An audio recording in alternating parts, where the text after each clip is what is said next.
So I got robbed in the fattest way possible. Now, I've actually been robbed a few times. I'm not like a bitch or something. It's just like weapons are low-key OP. And 2 of the 3 times that I've been robbed were home invasions. So I really don't think those count. The first time we were all sleeping, so I literally slept through them taking all the shit from our living room with the door wide open. And we also just adopted 2 baby kittens as well, and they got outside in the winter.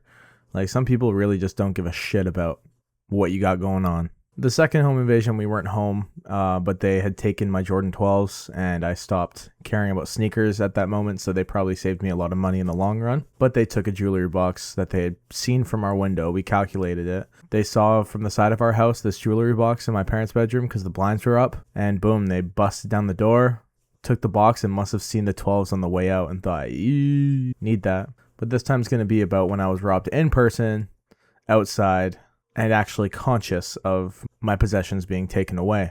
So it's the last few weeks of school in 2016, also known as the best year of all time. And even this robbery couldn't take away from how peak that was. It was the year of the freshman list. I mean, what else do I really have to say? It was the year of Black Ops 3.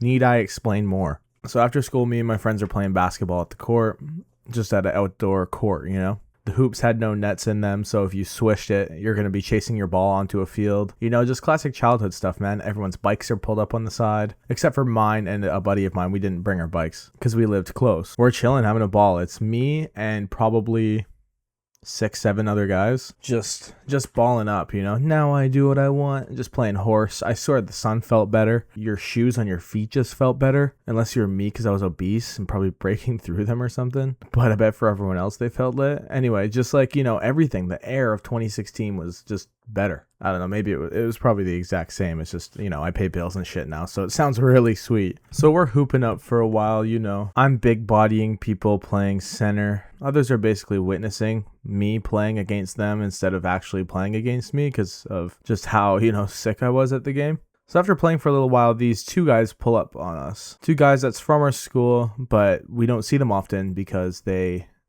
are delinquents. Little delinquents. One of them is taller than most of us there, and another one is short and fat, kind of like me, almost the same build as me. Not as big and round, but like still like chunky, you know. And I was a little bit taller than him, so that gives you a bit of a perspective on what we're looking at. And they're both older than us by I think 2 years or so. And I knew these guys were about that life because I had seen them on Facebook as like recommended friends, and they're both posted up with guns. So I was just like, immediately kind of like, you know, not the crowd I want to be hanging with. And everybody starts to leave, right? So everyone that we were there with starts to leave, except for me and my day one, my main homie that's there, right? Someone I've known forever. He was a bit of a fucking idiot, and he's like, no, let's stay a little longer. I want to play a little longer. Because I think he was low-key getting invested and interested in like that kind of life, like dangerous, fast life, you know, fast money, and whatever comes with that. He was getting more interested in that life, so I think he was looking to stick around and hang with these characters that had pulled up on us and maybe try to be cool. My buddy already had some sketchy connections, so he was probably feeling all tough, like, if anything pops off, I can just call this guy. You know, some other older kids that are doing all this shit. So anyways, everybody leaves except us 2, and now these 2 new characters here. And they ask if we want to play some 2s. My buddy was too tired, which is great, because it's like, okay, you said you wanted to stay and play ball, and now it's me 1v1ing this other fat guy. So it was a chubby showdown. I think I ended up winning because the guy was drunk. They had fireball on them. They had like cigarettes in their ears.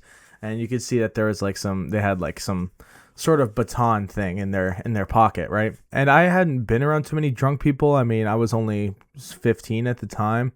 So really, I didn't know like what intoxication like really looked like, but I could tell, you know, they were like stumbling a little bit. But me, I had never drank, so I didn't know how much it truly inebriates you when you're plastered. So anyways, these guys slowly start to play this sort of good cop, bad cop thing, where the tall, bigger guy was like being nice, whereas the other shorter guy started to say like, hey man, can I try on your watch and stuff like that to my buddy.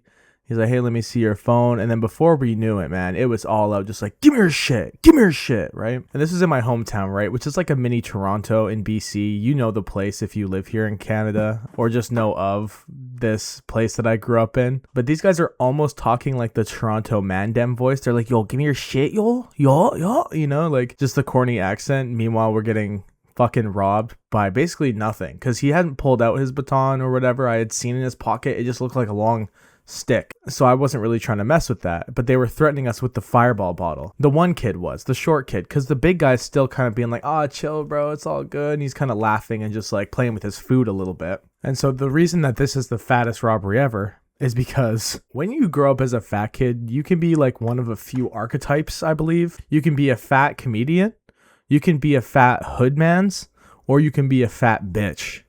And I was low-key a mixture of all three. This is going to be cope, but except this very day, I was leaning way more towards the bitch scale because, dude, I'd never been robbed. I'd never been in a fight even. So I'm sitting there kind of obliging to all their stuff. And my buddy's like, yo, we should low-key run. We should run away. And I'm like, dude, look at me. I cannot run fast enough. And looking back on it now, I know I could have run fast enough. These guys probably weren't even going to chase us if we decided to run away. They were just drinking, just getting into trouble, right? But it was low-key good that we stayed and got our shit taken and got royally embarrassed. Because what happened next is these kids at this point have my buddy's watch on him.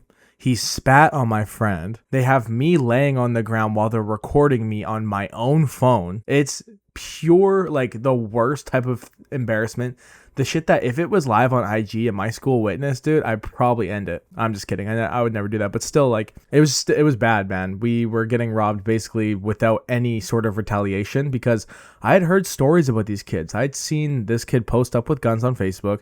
And I'd also heard a story of the other guy doing some insane shit where I guess I'll air it out, man. It's been like 10 years. He basically got arrested for like hijacking a taxi and hog tying the driver and throwing him in the trunk and shit like that, right? So it was like these characters I knew of. I didn't want to get gutted today. So anyways, I'm just taking my L, basically. My phone's in their hands. My buddy's got his watch taken. I'm literally in a Lil Yachty concert t-shirt. I don't know why that was relevant. I just wanted to flex that because I saw Yachty in 2016. Anyway, what happens next can only be defined, I think, as saving grace, divine intervention, whatever you want to call it. These guys' girlfriends show up to meet them, right? And we're a few years younger than these guys, but these type of guys date the freshmen, you know? It's like these type of scum. So their girlfriends pull up on them and they see that it's me and my buddy getting robbed. And because it's sweet old me and my other friend who they're cool with, they instantly came out and started getting choked with them. They're like, how the fuck could you rob these two guys? They're the nicest guys ever, you know? And I think that was like, I think my cute chubby little fat card came into play there because it's like, how can you rob the fat guy with glasses? You know what I'm saying? Just totally unprompted. Like there was no beef. We were just trying to be nice at first. So their girlfriends make them give our shit back. We give our shit back and we leave. And they're like, just don't call the cops, dude. Just don't call the cops. So we leave and we head back to my house. And instead of calling the police, my buddy decided to call one of his tough senior friends that I mentioned earlier, how he's getting involved in this crowd. So he called his backup. And my buddy said, we're not going to hang around. I'm just going to tell him this is what happened. And my buddy will come and set this shit straight. You know, buddy and older brothers, everyone thinking they're tough. But we get back to my house and I can't hold back my tears. I was being fat bitch today. That was the archetype I chose. And my dad is hosting a poker game, which he does every 2 weeks. So my dad's hosting a poker game. I can't really hide my tears. I get back there. My mom says, oh, what happened? What's going on? And I ended up spilling the beans, right? I said, we got robbed. They were going to get us. I thought I was going to die. Or something like that. I don't know. And so I was like, what? No, that's not okay. We got to call the police. I was like, no, don't worry. Don't call the police. One of my dad's friends that hears that is like, are you fucking serious? Like, you got robbed? Like, my dad's friends really liked me and stuff.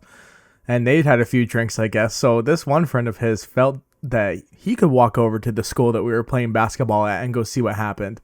This is where the story gets pretty funny. So he goes to the fucking school at the same time that my friend's backup arrived. And my dad's friend thought that my buddy's friends were the guys that robbed us and ends up like bitch slapping one of them. Meanwhile, the crowd that originally robbed us plus the girlfriends are also still there witnessing this now.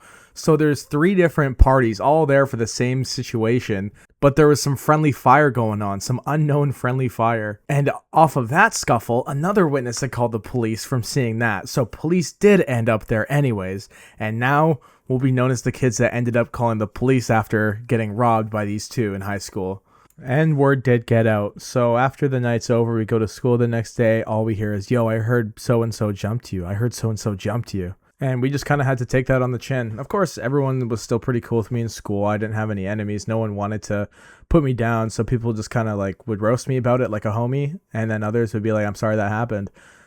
And somehow it became so international because I guess the girls that were, girlfriends with these two were pretty popular and stuff just went around. And there's one epilogue to the story. A couple of years later, the buddy that I was with ended up actually becoming friends with both of these guys because indeed he was interested in that life, which told me I was just at the wrong place at the wrong time with the wrong crowd. And I guess that's the moral of the story here. Watch out who you hang out with. I'm still best friends with the kid, but I've had to distance myself greatly over time to the point where I don't really see him anymore, even though I would like to, just because I know I can't be involved with what he's got going on. You, viewer, listener, you have so much potential in this life. Don't spend on the streets. Don't look for fast money and fast highs and crazy lifestyles. These things can end very quickly and sadly. Thankfully, this friend of mine is still here with us, but there has been somebody that I have lost due to the exact same turn of events that people can take in this life. So just take care of yourself, man. Make real money from a real job. Start your business, whatever you want to do. Just keep it clean. Don't make money by hurting others. Yeah, I hope you enjoyed the story. I'll catch you next time.